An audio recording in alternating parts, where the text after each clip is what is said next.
بلوچستان کے تمام اضلاع، چاہے وہ بلوچ ہوں، چاہے پشتون ہوں، یہاں پر بسنے والے سیٹلر ہوں، یہاں پر بسنے والے ہمارے ہزارہ برادری کے ہوں، ٹرانسپورٹر چاہے وہ کوچز کے مالکان ہوں، چاہے چھوٹی گاڑیوں کے مالکان ہوں، چاہے ٹرکس آنر ہوں، ان سے ہماری یہ گزارش ہوگی کہ ریاست اور ریاستی اداروں کو ہم نے اور آپ نے ثابت کرنا ہے کہ ان شہداؤں کے وارث ہم اور آپ ہیں، یہی پولیٹیکل پارٹیاں ان شہداؤں کی وارث ہے، اور اس دن پہیہ جام اور شٹر ڈاؤن ہڑتال کو اس انداز میں کامیاب کریں کہ دنیا پہ ہم ثابت کر لیں کہ بلوچستان لاوارث نہیں۔ خان صاحب نے تفصیلاً 2 سپٹمبر کے واقعے کی حالات اور اس واقعے پر تفصیلاً انہوں نے بات کی، اور جو ان تمام جماعتوں کی کل کی جو میٹنگ میں فیصلے طے پائے ہیں وہ آپ سب کے سامنے رکھے ہیں۔ بہت ہی ایک اندروناک، افسوسناک اور دل چیرنے والا، ہلانے والا نہیں، دل چیرنے والا واقعہ، جس میں BNP کے 14 ہمارے کارکن شہید ہوئے، ایک پولیس والا بھی اس میں شہید ہوا، 40 کے قریب زخمی ہیں، کچھ ان میں سے جو مائنر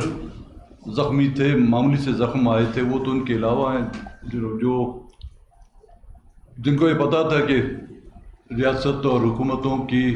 صحت کی سہولتیں کیا ہیں،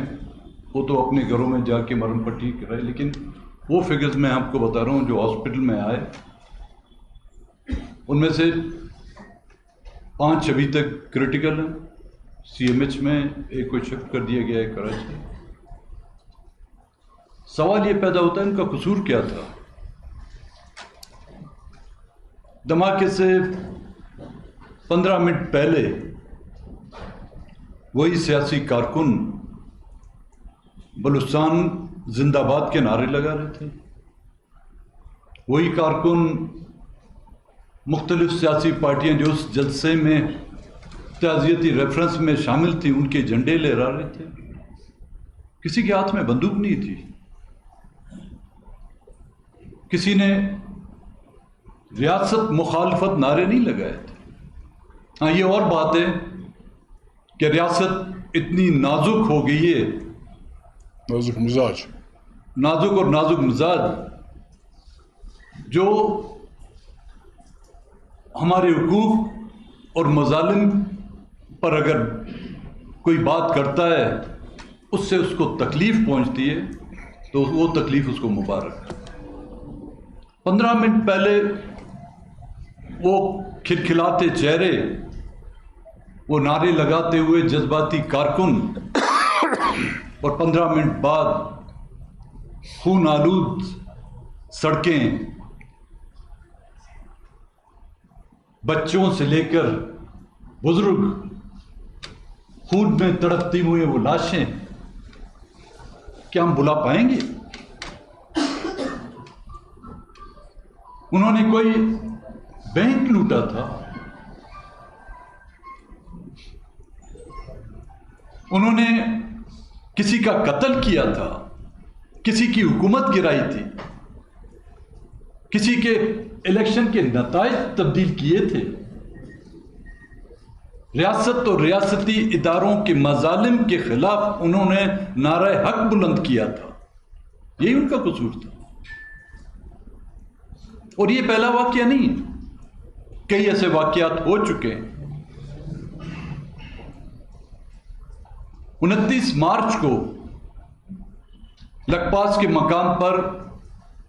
ایسا ہی ایک اٹیمپٹ کیا گیا تھا، جو ماؤں بہنوں کی دعاؤں، بزرگوں کی دعاؤں اور ہمارے کارکنوں کی کوششوں کی وجہ سے ناکام ہو گیا۔ اس میں حکومت کا کوئی عمل دخل نہیں تھا، لیکن 4.5 مہینے کا عرصہ گزر چکا ہے، اس واقعے کی اگر چھان بین کی جاتی، اس کی تہ تک پہنچنے کی کوشش کی جاتی،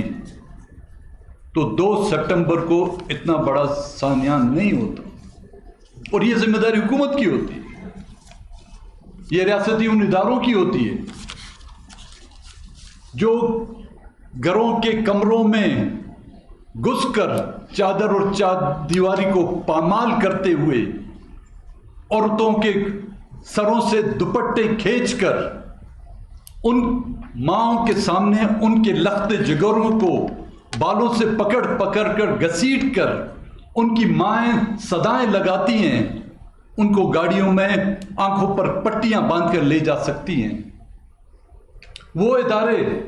جو ایک ماں اور ایک باپ کے سامنے حیات بلوچ جیسے ایک نوجوان جو کراچی یونیورسٹی کا اسٹوڈنٹ ہے، اس کی ماں کے سر سے وہ دوپٹہ چھین کر اس کی آنکھوں پر باندھ کر اور اسی ماں اور باپ کے سامنے اس کو گولیوں سے چھلنی کر سکتے ہیں. وہ خفیہ ادارے جو کہتے ہیں کہ نہ کہ صرف ہماری پہنچ اور ہماری کارکردگی اس ملک میں بلکہ اپنے آپ کو دنیا کی سب سے طاقتور اور کیا کہوں گا اس کو با اثر ایک ایجنسی ہے، لیکن ان کو یہ پتہ نہیں ہوتا کہ خودکش حملہ آور جو ہے کہاں سے آ رہا ہے، کہاں سے پہنچ رہا ہے. اگر اس واقعے کی 29 مارچ کے واقعے کی تحقیقات صحیح انداز میں کی جاتی جو آج دن تک نہیں کی، تو اس سے یہ معلوم نہیں بلکہ یہ ایک حقیقت ہے کہ یہ جو دہشت گردی ہے اس میں صرف وردی نہیں ہے، بغیر وردی والے بھی شامل ہیں. وہ یہ دھماکہ کر کے تو بھول جائیں گے، لیکن ہمارے دلوں میں وہ خون جو ناک اس دھرتی پر ٹپکا ہے وہ صدیوں نہیں ہزاروں سالوں تک اہل بلوچستان کو یاد رہے گا. ان میں ٹارگٹ خان صاحب بھی ہو سکتے تھے، کبیر جان بھی ہو سکتے تھے، ہمارے پی ٹی آئی کے دوست ہیں، ہمارے این پی کے دوست ہیں، یا باقی ہم بھی ہو سکتے تھے. نواب بگٹی کے 2006 میں اس کے قتل پہ آپ لوگوں نے سبق نہیں سیکھا. آج بلوچستان جو ایک آتش فشاں بنا بیٹھا ہے، اس میں کوئی محفوظ نہیں، نہ آپ کی سڑکیں محفوظ، نہ آپ کے دفاتر محفوظ، نہ آپ کے گھر محفوظ، نہ کوئی پولیٹیکل ایکٹیوسٹ محفوظ. اس کے ازالے کرنے کے بجائے آپ ایک ایسے اقدام کی طرف جا رہے ہیں. وہ کہتے ہیں ہم تو ڈوبے ہیں نا، ہم تو ڈوب جاتے، لیکن تم لوگوں کا جو ہے نام و نشان تک مٹ جاتا. اس دنیا کے نقشے سے آپ لوگوں کا نام و نشان مٹ جاتا جو اس حرکت کے پیچھے ہے. اور اس کے پیچھے ہم یہ سمجھتے ہیں، میں جانتا ہوں کہ یہ جو نقصان ہوا ہے یہ صرف بلوچستان نیشنل پارٹی کا نقصان نہیں، یہ کارکن صرف بلوچستان نیشنل پارٹی کے کارکن نہیں تھے،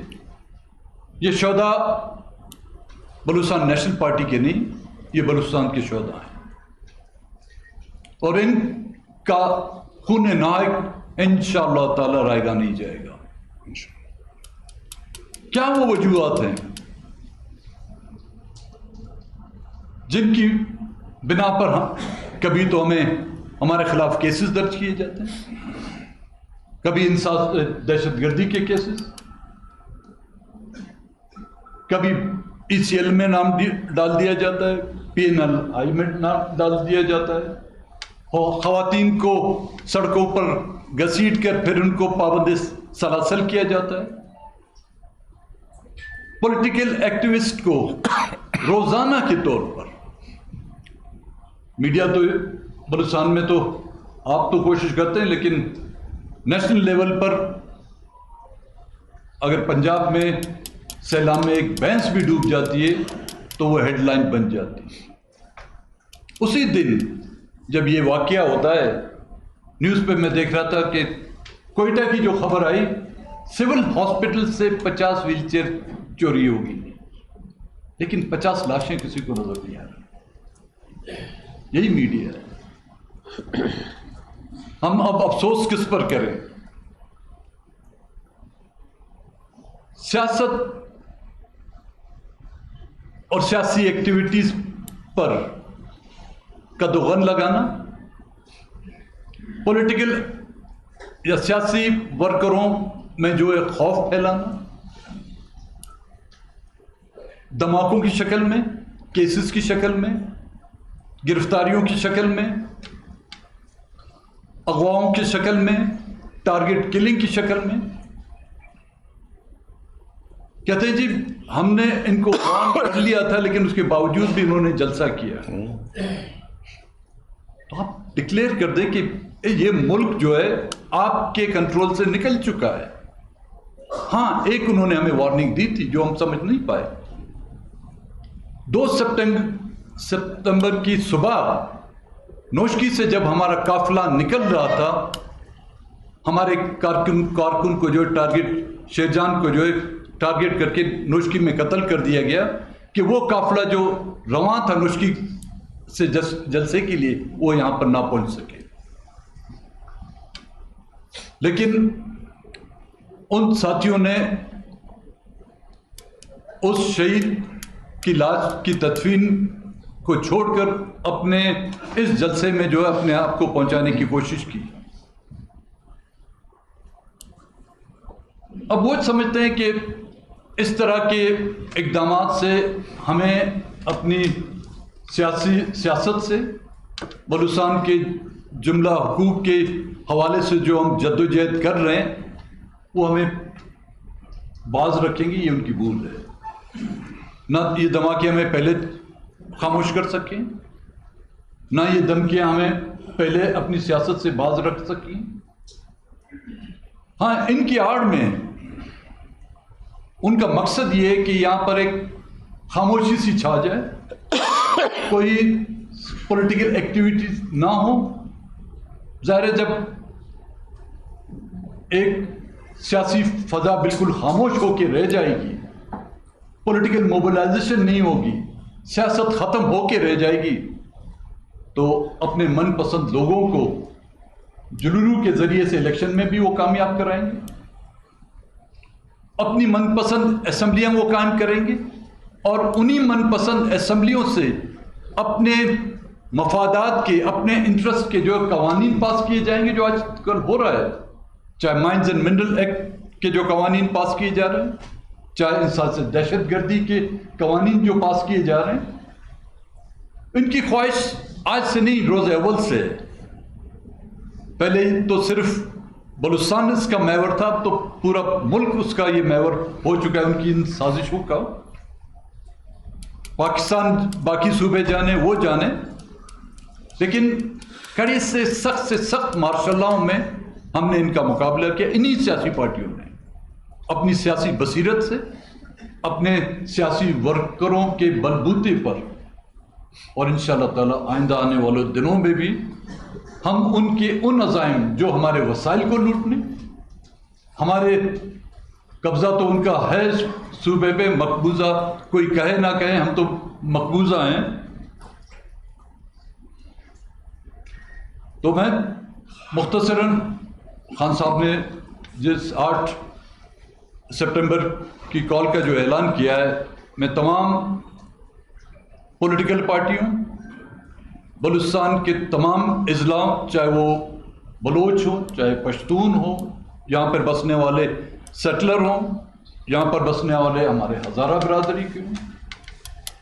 ٹرانسپورٹر, چاہے وہ کوچز کے مالکان ہوں, چاہے چھوٹی گاڑیوں کے مالکان ہوں, چاہے ٹرکس آنر ہوں, ان سے ہماری یہ گزارش ہوگی کہ ریاست اور ریاستی اداروں کو ہم نے اور آپ نے ثابت کرنا ہے کہ ان شہداؤں کے وارث ہم اور آپ ہیں، یہی پولیٹیکل پارٹیاں ان شہداؤں کی وارث ہے. اور اس دن پہیہ جام اور شٹر ڈاؤن ہڑتال کو اس انداز میں کامیاب کریں کہ دنیا پہ ہم ثابت کر لیں کہ بلوچستان لاوارث نہیں. آخر میں تمام آپ کی میڈیا کے دوستوں کا تہ دل سے مشکور و ممنون ہوں. علماء سے بھی اپیل کریں کہ اس دن مساجد میں یہ بات کریں علماء. جی میری علماء کرام سے بھی، چاہے وہ کسی سیاسی پارٹیوں سے ان کا تعلق ہے، مسجدوں میں جمعے کے خطبوں میں نہ کہ صرف ان شہداؤں کی مغفرت کے لیے دعائیں کریں، بلکہ 8 سپٹمبر کو جو شٹر ڈاؤن اور پہیہ جان کی جو کال دی گئی ہے اس کا بھی باقاعدہ تمام مسجدوں میں اعلان کیا جائے.